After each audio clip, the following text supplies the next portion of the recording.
Hello and welcome to Championship Manager 0102. This is our first season with Inter Milan and we're trying not to get fired. For the first time since 2001, I've tried this 4 times and always been fired by Inter in the first season. Please subscribe if you haven't already. Leave a like if you're enjoying the video. Comment down below if there's something you want to say or share or got some memories of this game, and if you know someone who might like the series or might like the videos, go ahead and share it with them. Get them involved too. We are playing Regina up next, and it's been an interesting couple of days in Championship Manager land. Now, there's been the Champions League quarterfinals, the UEFA Cup semi-finals, and Chievo and Atalanta have played in the Serie A. We will take a look at all of that in a second. The most important thing that's come through is our job is now officially insecure. The board are not happy.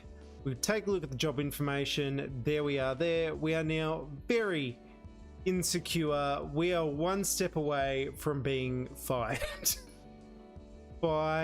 We've gone from okay to on the ropes in no time at all, and it is all by virtue of, like, we won our last game against Lazio.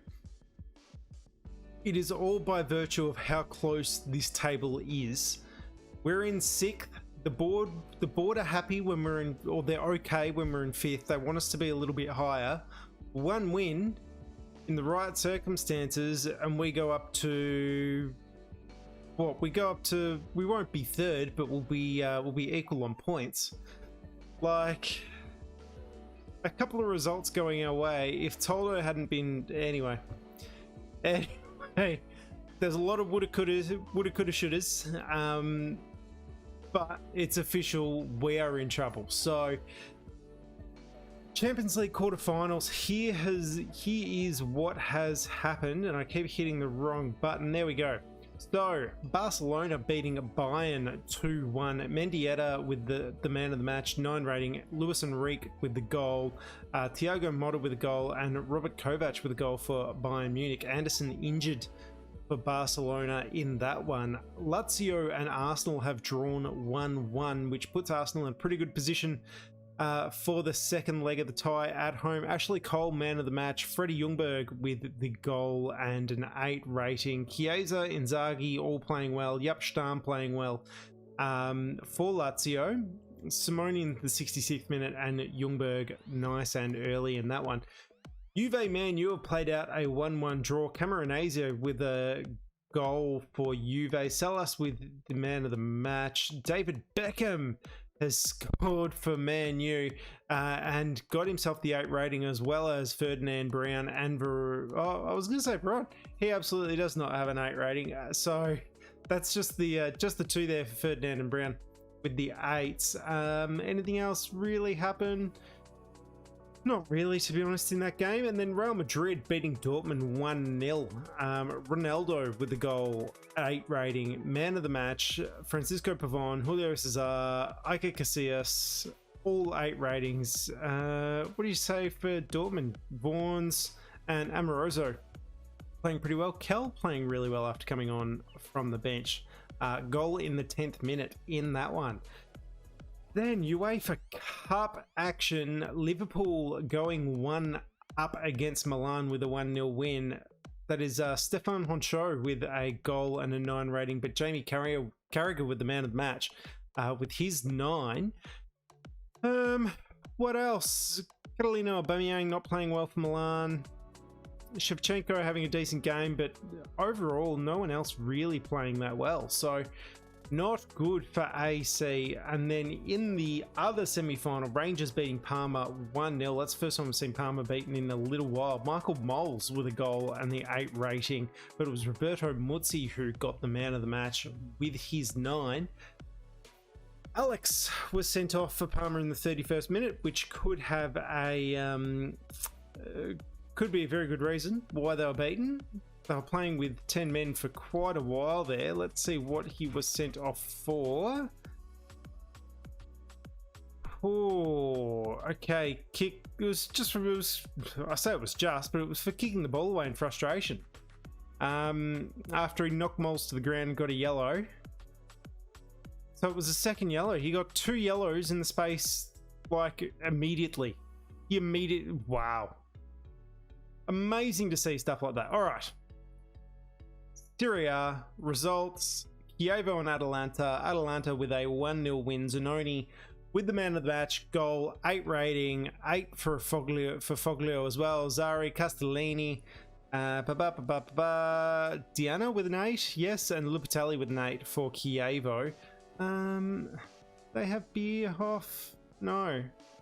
Didn't look like he got a game. So, in any case, Mazzina injured in the 79th, or sorry, Marazina injured in the 79th minute for Chievo. So, that's put them in a pretty dangerous position. It's not over yet at the bottom of the table. Regina is still a possibility to go down, but it's definitely between those 4.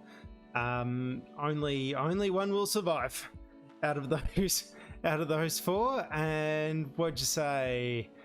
Como, Modena have got a game in hand over Chievo. Regina's got 2 games in hand over Chievo.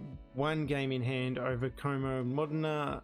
Interestingly, they've also got a game in hand over Empoli, but that's not going to do too much for them. So here we go. Regina, bottom dwellers. They are fighting relegation. They are going to want a win in this one.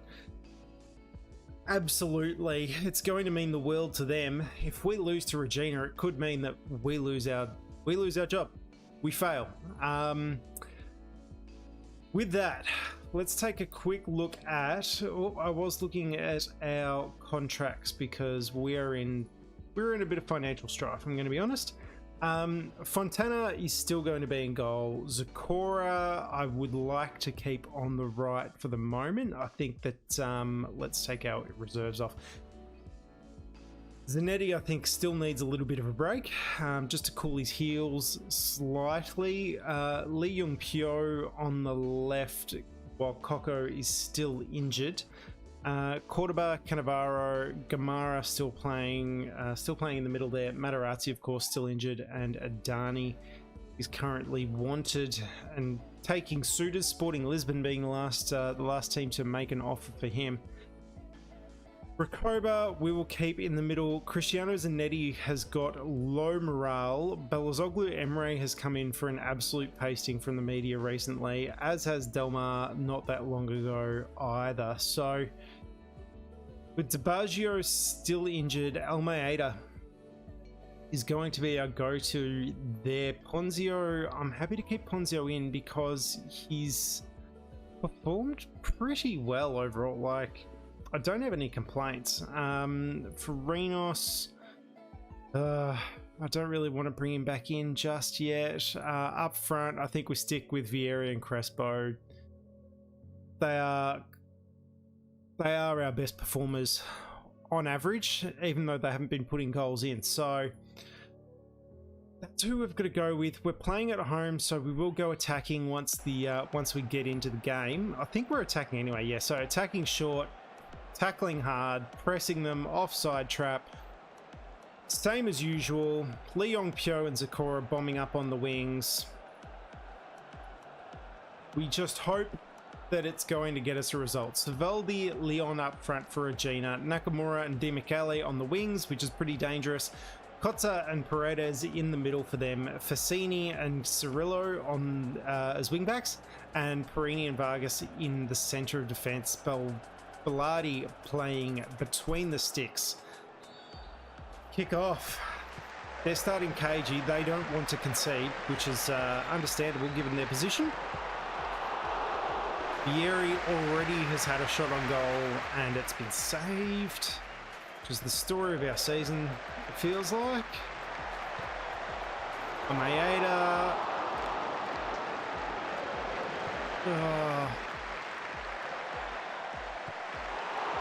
Vieri puts it wide. Vieri over the bar.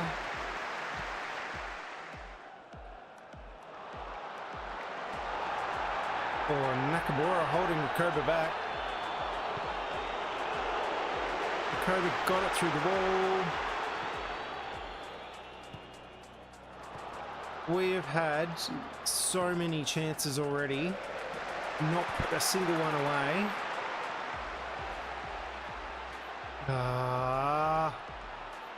Are you serious? Genuinely, are you serious? He's off again with a potential foot injury. On comes Nathan Coe. We're back to our third choice keeper. This is so frustrating. So frustrating. All right.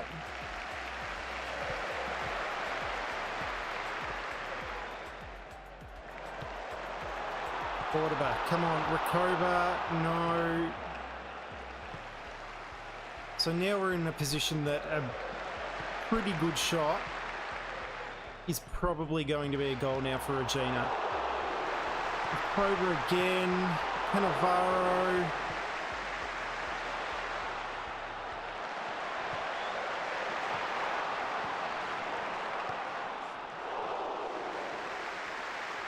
Oh my word. Ponzio, Crespo. Bicycle kick when he had plenty of time. What is going on?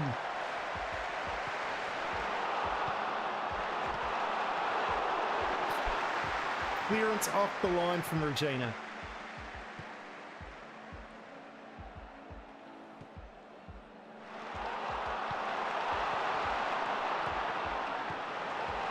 Yes! Anyway, Crespo with the goal. That means in the 2 games, Crespo has scored all our goals against Regina so far.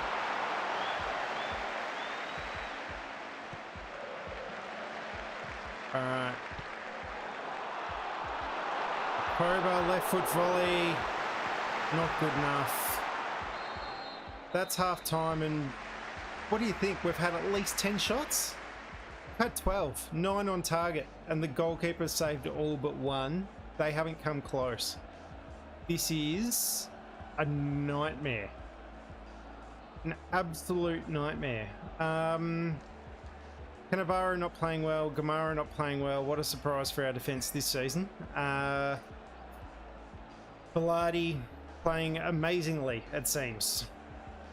Playing absolutely amazingly. So I don't think we need to make any changes. That was absolutely dominant from us in the first half. Crespo.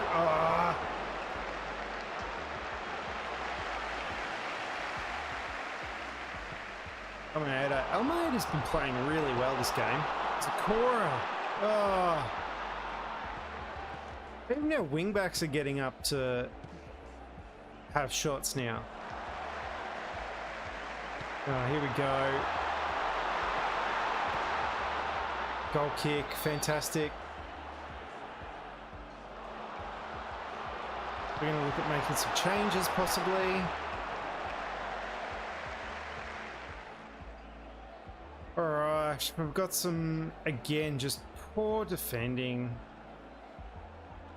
Let's leave Cannavaro on, put Cordoba in the middle, bring off Gamara and put on a Dani. Actually, no. Undo. We're going to put Zakora in there. We're going to bring off Gamara for Guli. Okay. Yes, no. Do we go to normal? I think attack is still our best form of defense. Let's go to normal tackling. But we're still going to go hard at them. Alright. Far out. Oh, disallowed. That is exactly what we needed. I want Crespo, Vieri, yes. Christian Vieri, well done. Let's drop this back to normal and mixed. Still going to press, still going to offside trap. Oh. Nathan Coe has seen one shot and conceded. I can't blame him because he just isn't that good. He's 17 and absolutely not stuck out or not cut out for this level of football just yet. Incidentally, AC Milan are interested in buying Nathan Coe, so one day he might be pretty decent for this Inter side. But, oh, Recoba! Direct free kick goal. Fantastic. All right. Oh, Bilardi has saved it. The floodgates have somewhat opened for us here.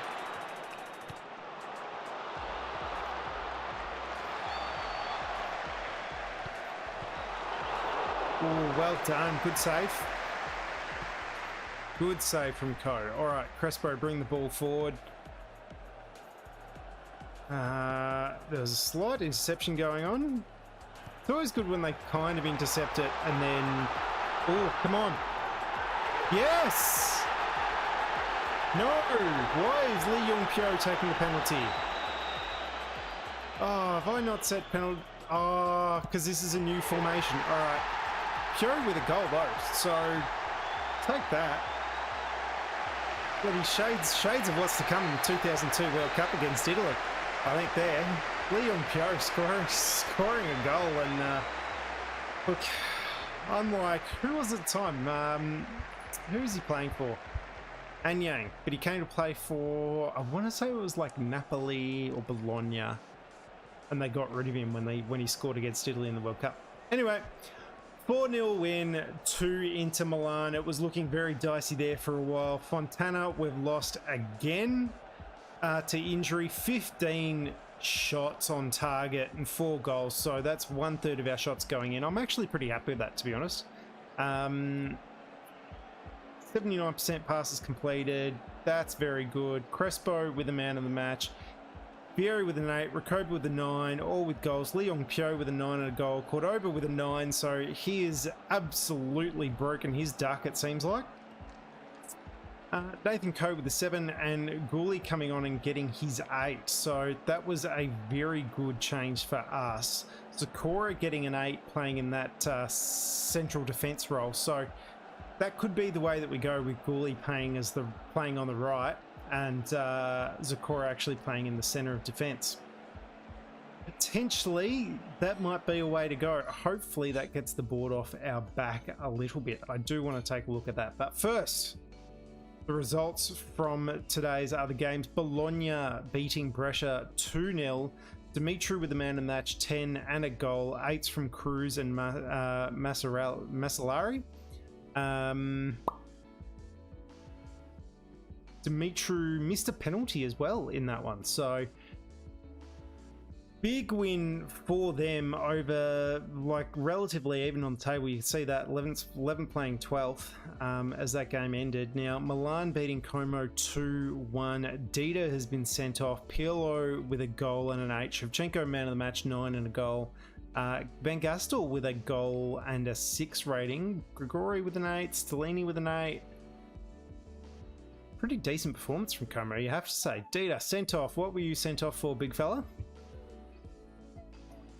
Up, towards the end, clip the feet. So as, I want to say as normal, just a clip foot. See you later. Juve have taken a win too, so that's just going to hurt us more. I don't think anyone who we needed to lose has actually lost here. Mutu, man of the match, 10 rating and a goal. GM Peretti with a goal and an 8 rating. Lucchini with an 8 as well for Empoli. What else has happened over here? Marcioni with an 8. Gilardino, Muzzi, Junior, all with 8s. Donati with a 9 when he came on and scored a goal, so that's where the other goal's from. Palmer, again, just unstoppable, looking amazing. Perugia, 3-1 win over Modena. Baronio with a 10 and a goal. Goretti with an 8 and a goal. Vrijas with a 9 and a goal. Mikkeli with a 9. So Perugia with a Željko Kalac, another good performance in goal. Perugia are a good team. They really are up there with Atalanta. Had taken a look at it, like they're on merit. It hasn't been a bit of a fluke. Interesting fight for sort of seventh and eighth, which is, God, it feels a little bit unfair for them to be that low down with the team that they have. All right, Altamirano with an 8 for Modena. Grilly sent off. Grilly, we did miss that. Grilly that looks like a yellow or 2 yellow cards. He only came on as a sub pretty or relatively early. God, he's picked up 2 quick cards there. Let's have a quick look when they came for him. Grilly in the 50th minute for holding on to a shirt and barging Baronio in the back. See you later. See you later, all over. Okay, Juve has beaten Roma, so the first place on the table, league leaders. They've been caught a little bit more by Milan now, and Juve doing us some favours in that respect. But God, we needed them to lose. Blocco with the goal and an 8 rating. 8 ratings all the way through the defence. So they've had a fantastic defensive effort. Panucci, Lassisi, Tomasi all with yellows, but Panucci and Lassisi with good performances overall. Lassisi sent off. Again, we'll take a look at what the sending off was for. Sent Del Piero to the floor with a hard tackle. So how long has he been rubbed out for? 1 match. Still just 1 match bans. Torino 3-0 win over Lazio. So that actually is a help. But it's meant that Juve's gone. It's meant that Juve's gone up to 4th. Lazio have dropped to 5th. I need to have a look at this table. Liverani, man of the match, 9 rating. What else is there? Not too much, to be honest. Liverani, the only performer. Saliga with a 9 rating in goal, so it looks like Lazio were actually performed pretty well. Delicari with a 9 rating, Semense with a goal and an 8, Lucarelli with a goal and an 8, and Ferrante with a goal and an 8. So, Komoto injured, and keeper has absolutely saved them there. That's 8 shots on target for Lazio, and they weren't able to put one of them away. So, for us, that's now 3 teams on 54 points. And by virtue of goal difference, not by much either. So what's that? 3 more goals, 2 less conceded. So we need to be able to hang on to our job for long enough to take advantage of what's happened here. We've only got Perugia 4 points behind, so if things go a little bit pear-shaped, we drop. I'm genuinely worried about what's going to happen, particularly with Fontana out again. Is our next game against Parma? I don't think so. How long are you out for this time? Fontana, 3 weeks with a broken toe, because of course, goalkeepers and broken toes. Traditionally, injuries that keepers get. It's a little bit salty, but it's just tough. Like, we're already struggling and we're just constantly getting kicked here. Okay, Fontana out for 3 weeks. Regina, the board are delighted, so that is what we needed. Has that helped our job status at all? We've gone back down to insecure, even though we are still in 6th. So with a couple more match days, look, if the other 2 teams take a win, like, we're on that edge that it's so close that the smallest thing happening could mean that we get fired at this point. Juve at home in 3 days is our next game. And we've got 2 keepers out. So let's assume that's a loss. Pressure away could be a win. We did win our last match, but they're not too far No, sorry, that's Juve. Brescia. All right. We'd hope that that's a win. Then we have Empoli, which I think will be a win. Piacenza. We essentially need to win the rest of our games. Even losing against Juve and Parma. At the very least, we need to draw. At the very least, we need to draw those games. We virtually can't lose the rest of the season now. Okay. So, on that positive note, please look after yourselves. It's been a pleasure bringing you this series. It has been, for me, it's been captivating and so intense, but thank you for watching. We'll see you next time.